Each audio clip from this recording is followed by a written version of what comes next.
The year is 452. The Roman Empire is on the brink of collapse, and the Huns have just launched their attack on northern Italy.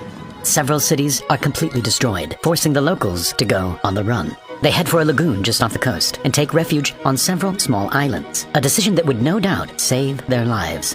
Against all odds, this small civilization eventually went on to build one of the most impressive feats of engineering the world has ever seen: Venice. When the first refugees arrived to start their new lives on the islands, they had the worst possible surface to build on. The small marshy islands were made of an incredibly soft clay, which would barely hold the weight of a human, let alone an entire city. To create stable foundations for buildings, the Venetians collected large timber piles from the forests of Croatia and started hammering them into the ground. They drove them about 5 meters deep until they reached a much harder layer of clay. Not only did this stabilize the piles, but by packing them really close together, it compressed the surrounding clay, pushing out the water and making it much stronger. Once the piles were firmly in the ground, the tops were cut off and wooden planks were laid on top to spread the load. Special blocks of Istrian stone were then placed to raise the foundations above the water.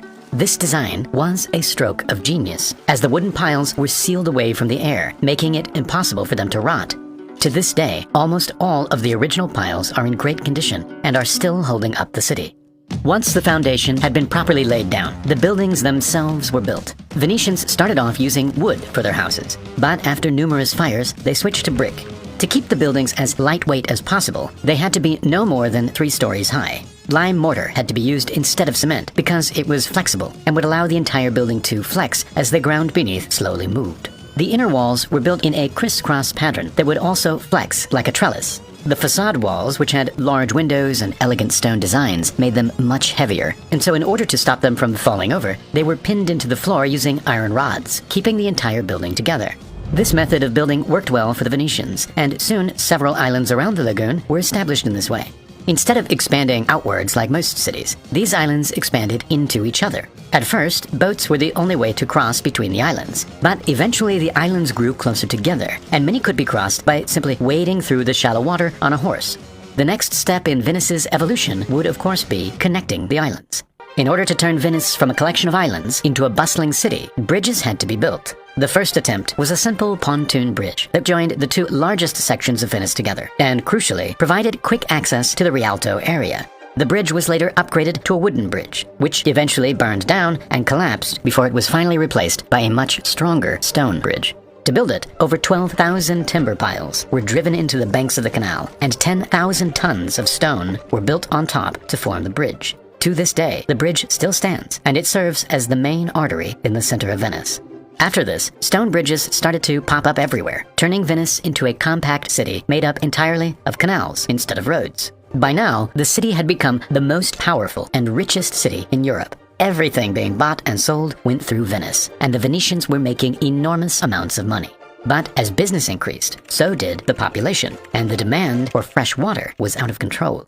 Despite being surrounded by water, Venice couldn't use any of it, since it was extremely salty and undrinkable. Without natural springs or rivers to collect fresh water, Venice relied upon boats to deliver water from the mainland. But with 170,000 people, the demand became too much, and the Venetian engineers had to get creative. From the beginning, Venetian islands were built around squares, which were initially just empty fields for animals to graze upon. The idea was to use these squares to collect rainwater. They started by digging out large areas under the entire square and lining the walls with a thick layer of clay to make it waterproof. The space was then filled in with sand and stones, and the surface was redone with tiles that would lead the water towards each corner of the square. From here, rainwater would flow into the basin and gradually filter through the sand and stones until it reached the main well at the center of the square. To maximize the surface area for water collection, the roofs of the nearby buildings were fitted with gutters that would direct the water onto the square and into the drains. Venice then became an enormous funnel, which filled more than 600 wells around the city. The Venetians had once again engineered a masterpiece to save its city. Amazingly, almost all of the incredible engineering that made Venice is still around today. The bridges, the canals, the buildings are all ancient relics sitting on a forest that has held up the entire city for over 1,000 years.